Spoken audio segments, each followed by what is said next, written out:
If you're somewhere over 65, there are two kinds of moves. There's the move you plan for, and there's the move that gets planned for you.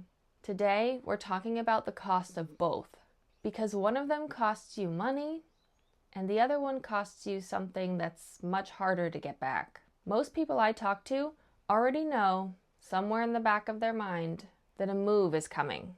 They're just not sure what to do with that feeling. They're not sure when, they're not sure how, and every time it comes up, it feels like a conversation nobody wants to be having.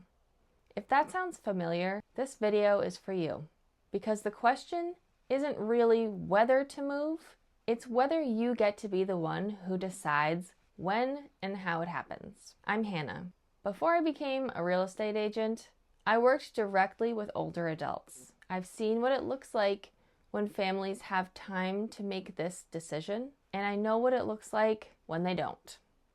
Now I work as a seniors real estate specialist in New Hampshire, helping families plan major housing transitions before the timeline gets chosen for them. If you're somewhere between "we should probably think about this" and "we need to figure this out now," this channel is for you.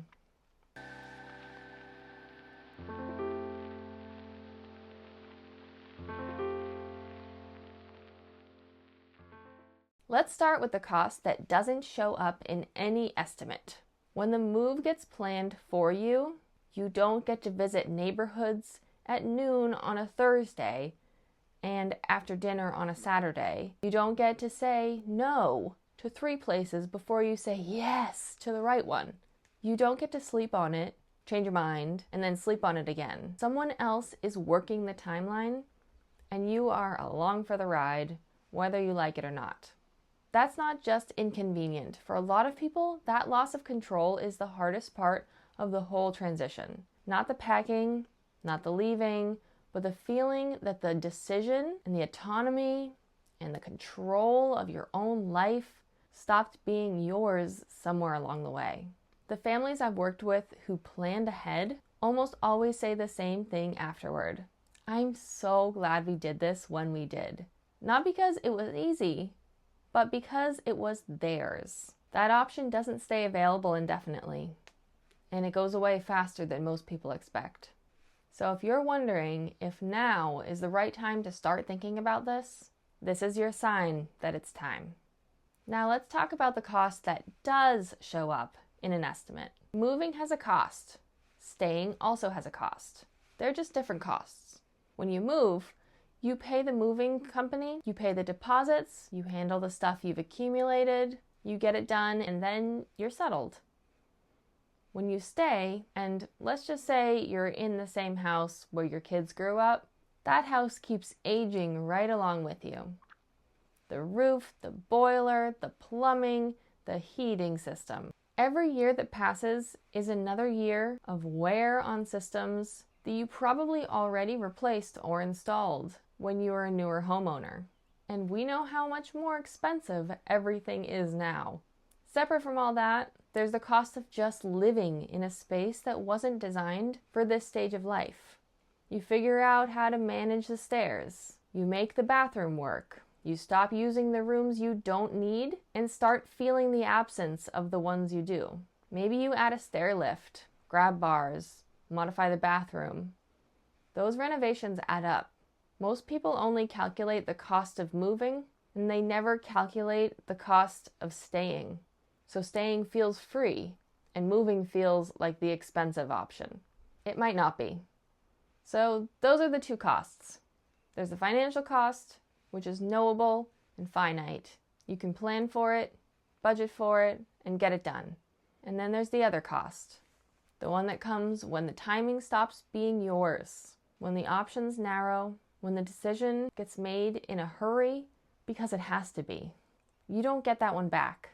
The good news is that if you're watching this and you're still in the wondering stage, you have time to make sure this next transition belongs to you.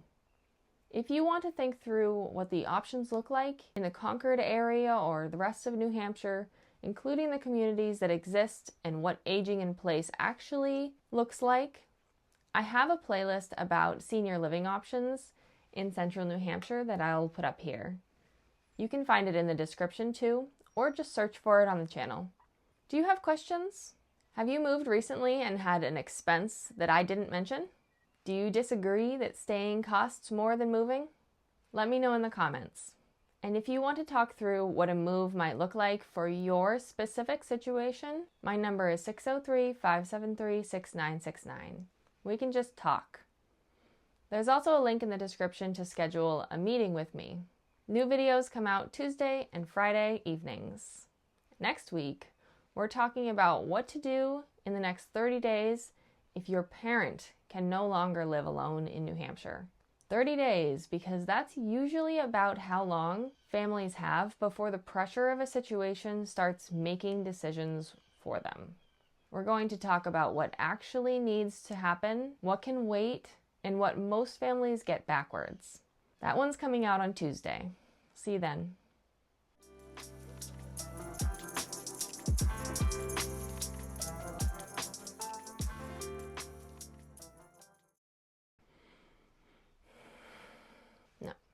I just wanted to say it the right way the first time. Is it just me? Am I just trying to talk fast? Probably. I feel like something's happening.